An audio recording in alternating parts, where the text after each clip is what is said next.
قیامت کی نشانیوں کے بارے میں بہت ساری روایات ہیں جن میں کلام بھی ہو سکتا ہے اور شبہ بھی ہو سکتا ہے، لیکن یاجوج اور ماجوج کا واقعہ ایک ایسا واقعہ ہے جس کے بارے میں قطعی طور پہ بات کی جا سکتی ہے کہ اس کا ذکر قرآن پاک میں بھی ہے اور بڑے واضح انداز میں ہے۔ لیکن ایک افسوسناک صورتحال یہ بھی ہے کہ بھائی لوگوں نے یاجوج اور ماجوج کے قصے کو لے کر بہت ساری من گھڑت ایسی اپنی طرف سے روایات اور ایسی باتیں اس میں جوڑ دی ہیں کہ وہ حقائق سے ان کا کوئی تعلق نہیں ہے۔ مثال کے طور پر کہ ان کی شکل جو ہے وہ چوہے جیسی ہے، 10 گز لمبی ان کی زبانیں ہیں اور وہ دیوار کو چاٹتے ہیں۔ یہ ساری چیزیں جو ہیں یہ حقائق سے منافی ہیں اور ان کا حقیقت سے کوئی تعلق نہیں ہے۔ یہ ایک ایسا واقعہ ہے یاجوج اور ماجوج کا جس کے بارے میں نہ صرف اسلامی مورخین مفسرین نے کام کیا ہے بلکہ ویسٹ میں بھی اس پہ بہت کام ہوا ہے۔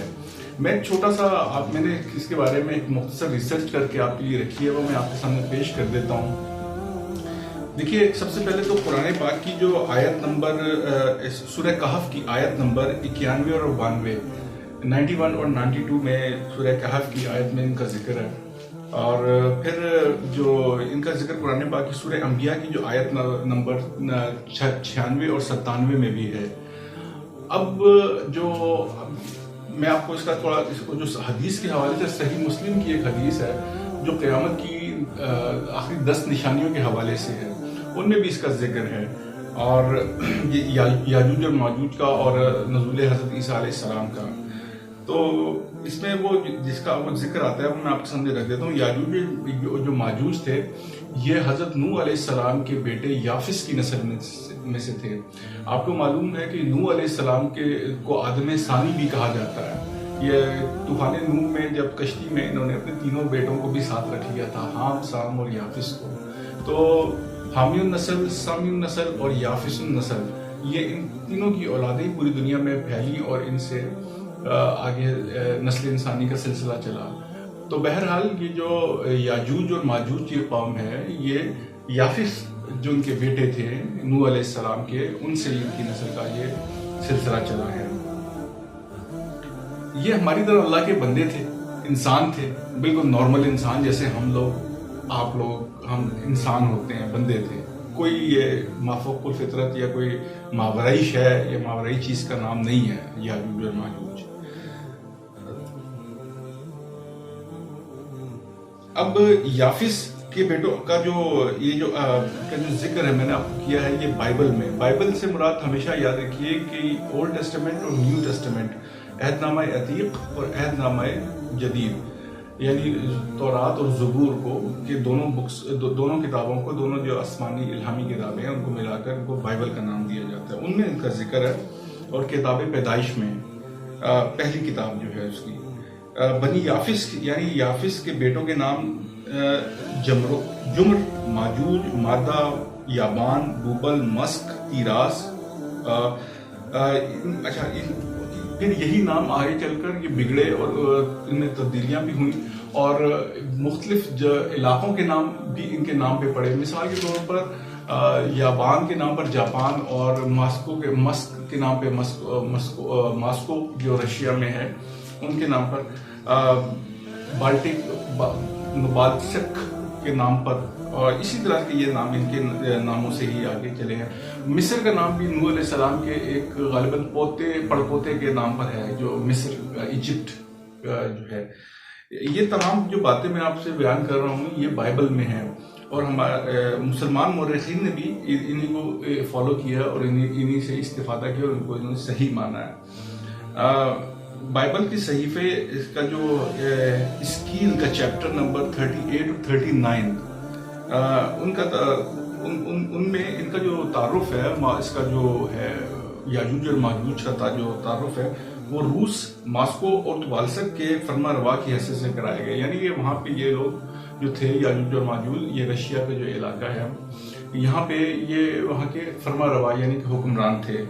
بعد میں انہی کی اولادوں میں تاتاری، منگول، سیتھین، کے نام سے مشہور ہوئے. آپ کو پتہ ہے کہ یہ چائنا اور رشیا کا جو بارڈر ہے منگولیا، یہیں پہ یہ منگول جو ہیں وہ آباد ہیں. منگولیا کا جو آج کل کا بھی جو ایریا ہے، یہ ان کو بھی انہوں نے یہی کا قرار دیا ہے.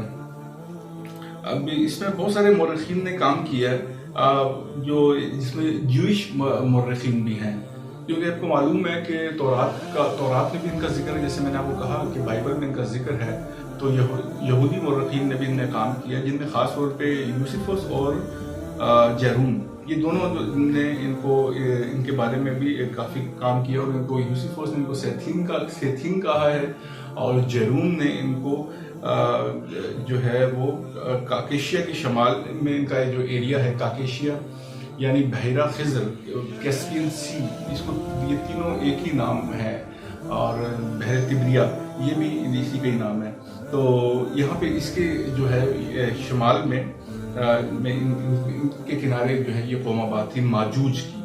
اچھا، اب بائبل کے آخری باب میں جو ہے یہ نبی کریم صلی اللہ علیہ وسلم کا بھی ذکر ہے، اور اسی حوالے سے یہ یاجوج اور ماجوج کی قوم کا بھی ذکر آتا ہے کہ وہ نبی اور آخر الزماں ہوں گے، یعنی محمد رسول اللہ صلی اللہ علیہ وآلہ وسلم، ان کے 1000 سال کے بعد ان کا ظہور شروع ہوگا.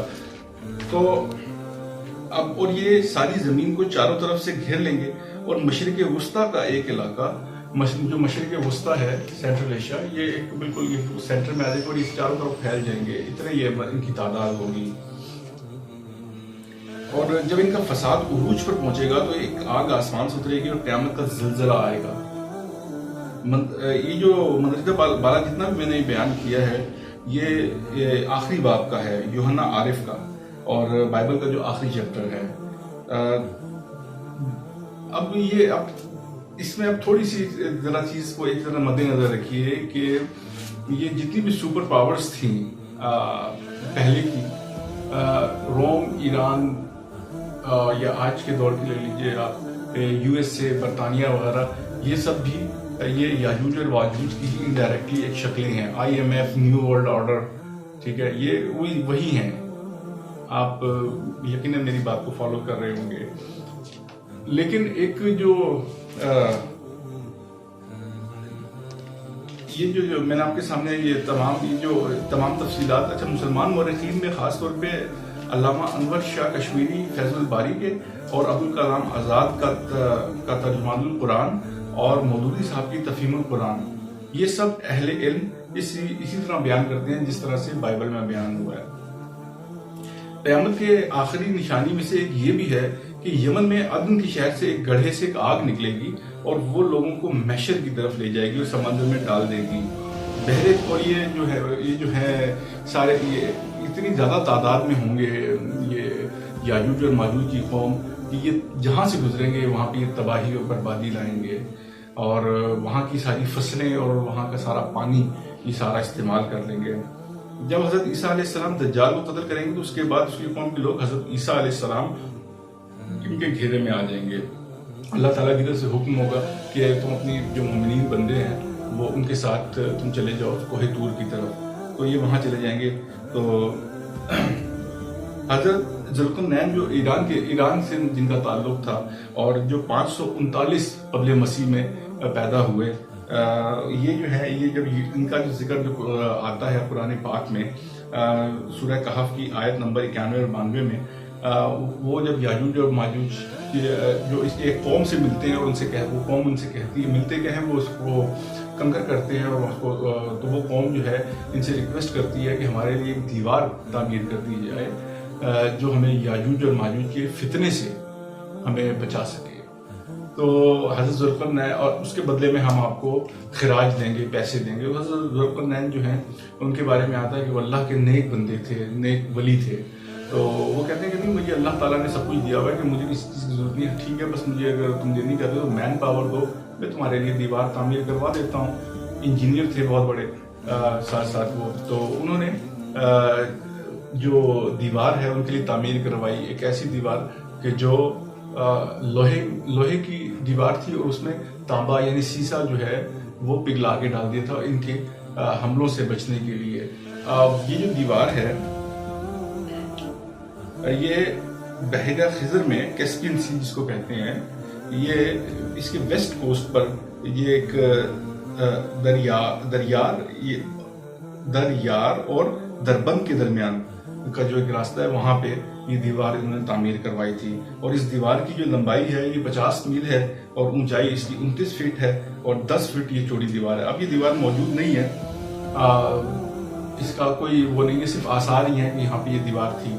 تو میری یہ ریکویسٹ ہے آپ سے کہ اب دور بڑا چینج ہو چکا ہے، تو لہٰذا تھوڑی سی ریسرچ کر لی کیجیے، خالی قصے کہانیوں پہ نہ غور کیا کیجیے. افسوس کے ساتھ کہنا پڑتا ہے کہ میں نے بہت ساری ایسی ویڈیوز دیکھی ہیں کہ جس میں صرف اپنی شاید ویڈیو کی ویورشپ لانے کے لیے یا کیا کہ انہوں نے صرف لمبی کہانیاں جوڑی ہوئی ہیں جن کا حقائق سے اور تاریخی حوالوں سے کوئی ہمیں ذکر نہیں ملتا. تو حقیقت کو دیکھیے اور سمجھیے اور خود بھی ریسرچ کیجیے تھوڑی سی، آپ کو لازمی ان چیزوں کی حقیقت کا معلوم ہو جائے گا. امید ہے کہ آج کی ویڈیو آپ کو پسند آئے گی. اگر پسند آئے تو لائک، شیئر اور سبسکرائب کیجیے گا.